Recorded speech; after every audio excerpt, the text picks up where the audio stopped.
Hi and welcome to another episode of Pennsylvania Voter Information Network.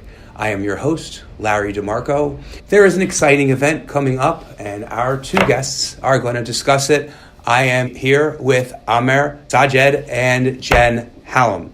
They are the leaders of the Chester County branch of ACLU People Power and the ACLU Delaware County branch of People Power. Amer is Chester County, Jen is Delaware County. So guys, tell us about what we have coming up, please. All right. So we're throwing a big party, we like to call it.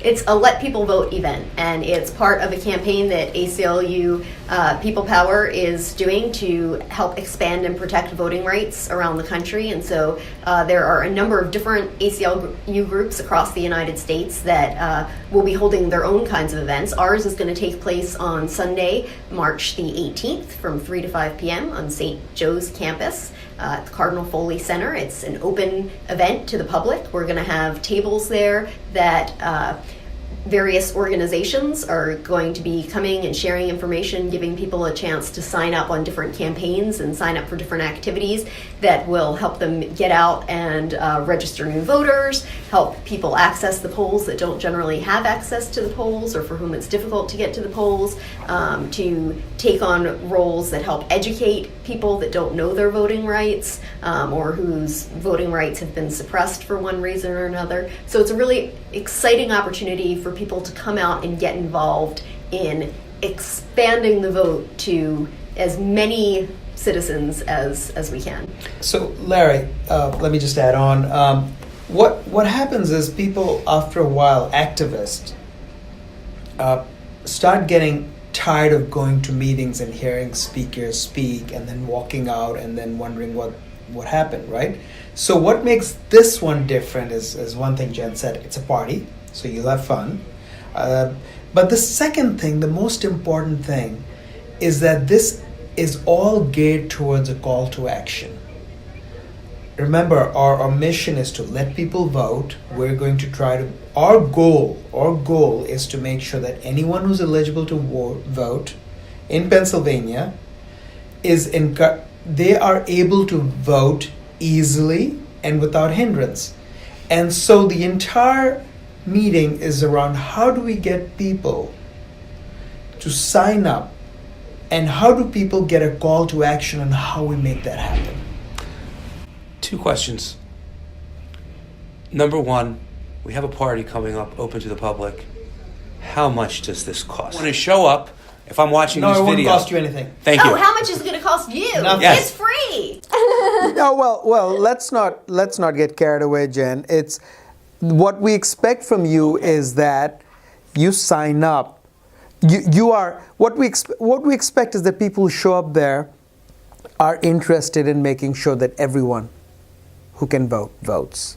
Great. And we would like you to sign up for some activity you'll have enough choices there. Depending on your particular passions. And what we'd like is for everybody who comes up there to sign up, to do something. Okay. Now my second question. Okay. I talk to a lot of friends of mine. I try and speak to all viewpoints. And a lot of people say to me, this ID law, I don't know what's wrong with that. All you have to do is get your ID, show it, and vote. There's no trouble with anybody voting. What's all this fuss about voting? Everybody has equal access to voting. Why are you guys concerned about voting? Mm-hmm. So what's this all about? Any difficulty about anyone voting? Why is this event important for you guys to hold? So I think that a lot of us take for granted the fact that we're able to vote. And what's a real shame is that most of us who take that for granted, a lot of us don't actually go out and vote when we can. Even Amer, who I believe votes in every election now, has already told us that he used to only come out and vote for the presidential elections every 4 years. So, it's a right that many of us who are privileged enough take for granted. I think the idea behind voter IDs, it's not that easy for everybody to get an ID. Not everybody goes and gets a driver's license. Not everybody's able to go during, some people have to work, and when you don't work, you don't get paid. And to get to some place where you can get a certain kind of ID can be difficult. I'm a freelancer. When I don't work, I don't get paid. If I take 2 hours off, that's 2 hours that are coming out of my pocket. So just specifically in terms of voter ID laws, I think that can be harder than a lot of people understand. Even getting somewhere if you have physical disabilities. I don't know whether most people pay attention to what their polling places are set up like for someone with physical disabilities. We have one speaker that's going to be coming out to the Let People Vote event who's blind. How many people consider what it's like to be a blind voter? I don't know how I would go about doing that if I were to lose my eyesight. So I think that there are a number of challenges that people face that we don't necessarily think about. And some of the rules that we have now are generally, they're not equal based on ethnicity or based on your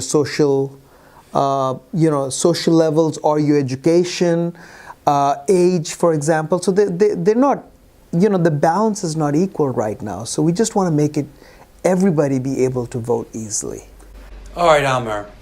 What I see is at the polling place, actually, I understand. What I hear from people I speak to is that the polling place is always in the same spot, that there's a small fee that you understand. Okay, some people have trouble with that fee, fine. But, and there are or there might not be some ADA assistance or whatnot, but what is the big issue? Every time I vote, I don't see it. I don't see any of the difficulty or why some groups of people can and some can't.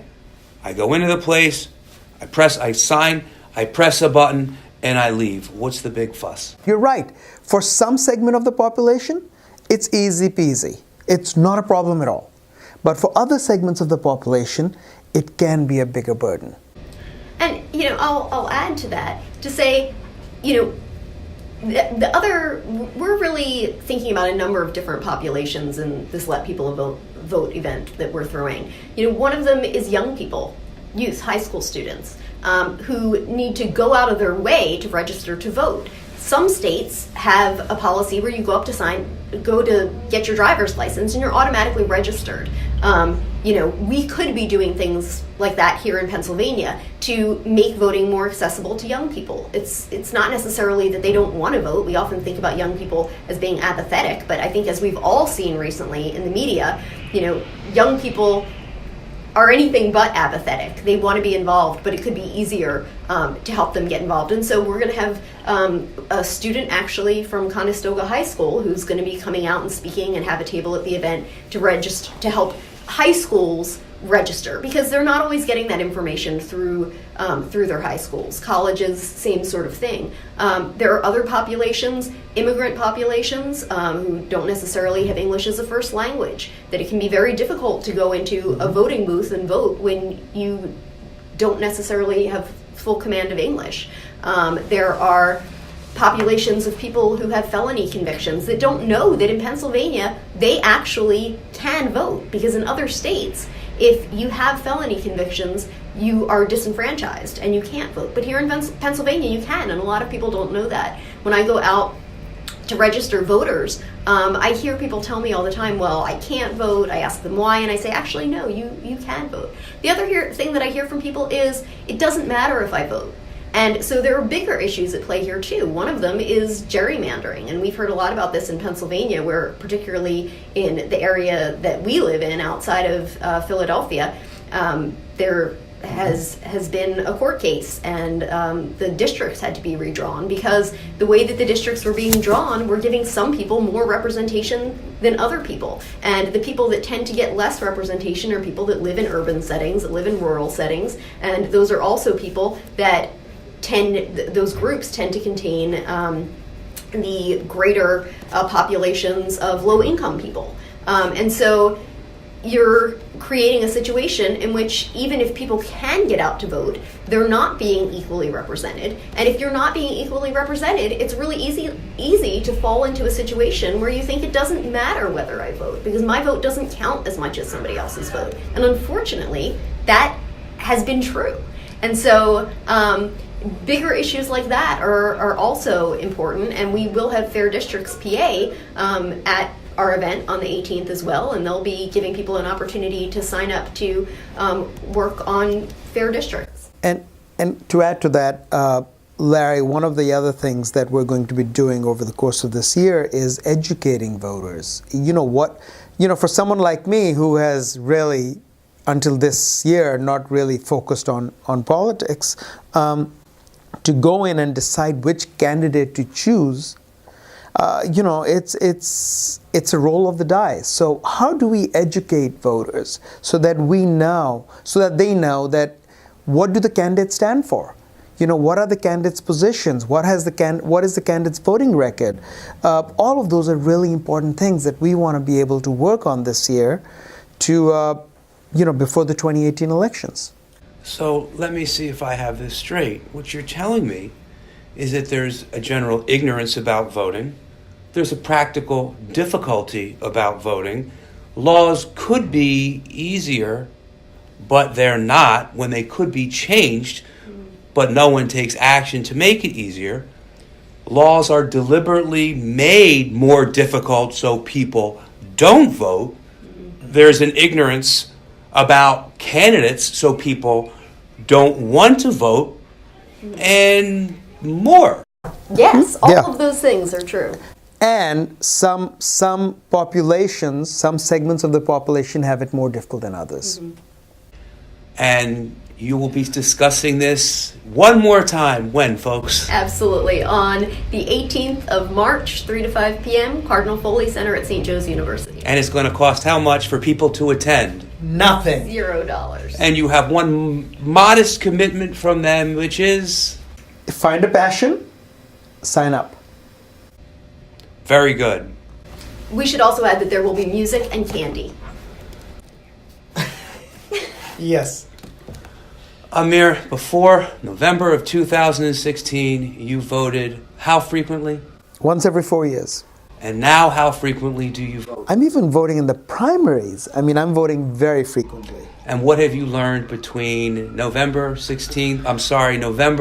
2016 and now?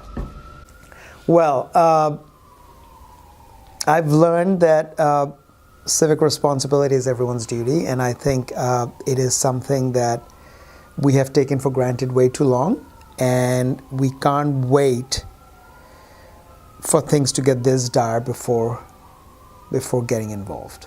Some people are watching, sitting at home, and wondering, what can I do? How can I get involved? Who can I contact? What do you want them to do to take action? Jen, you first. Okay. You can contact me personally. Jen Hallam. You can email me at Jen, JENN _Hallam, HALLAM as in Mary, at yahoo.com. You can also email our regional hub, which is the dmchub@gmail.com, and you can get connected that way. And in Chester County, what will we be doing? You can send me an email, amirsajid@gmail.com, or get on Twitter and send me a message at amirsajid. What is involved in being an activist? What type of things would they be doing? Guys.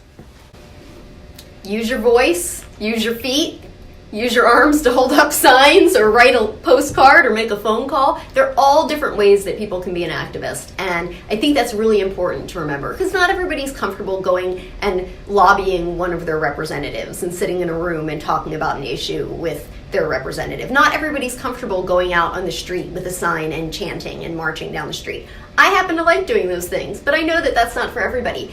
Writing a postcard, making a phone call, there are all kinds of resources now that make those kinds of things easy. There's a great site called 5calls.org, the number 5calls.org, where you can go and get scripts, and they'll tell you exactly who you need to call about any different issue that you're interested in. That's a great way to be involved. And a lot of it, honestly, is about building community, and it's about getting to know the people in your community, getting to know what issues are important to those people, and then figuring out ways to work together to make sure that your voices are heard. Amar, what kind of things do you do as an activist? Everything she said, plus I'd say, and go out and vote. I think it's really, really important. We are going to, activism has to start with voting and end with voting. So we need to make voting very, very easy for everybody. I just want to say in Delaware County, there were candidates, or there was a candidate in Alden who tied and won by a coin toss in the 2017 local elections. So we may have margins of victory within 100 votes or so, these coming up state house races. Absolutely. So if you can get your whole family out there and all your relatives, you could make the difference in a state house race this year. Every vote counts, and that it's true. It's not just a talking point, and it's amazing, but it's true. And frankly, in Pennsylvania, even more so. Guys, we'll leave it there, but I want to thank you both. Thank you very much for being guests on Thanks so Delaware much for County having Political us. News and Pennsylvania Voter Information Network. We have been here with Amer Sajed and Jen Hallam, and I am your host, Larry DeMarco. If you like this video, please don't forget to forward this link to all your friends, subscribe to the YouTube channel, and go to the event on March 18th. We are signing off. Tune in next time. Bye for now.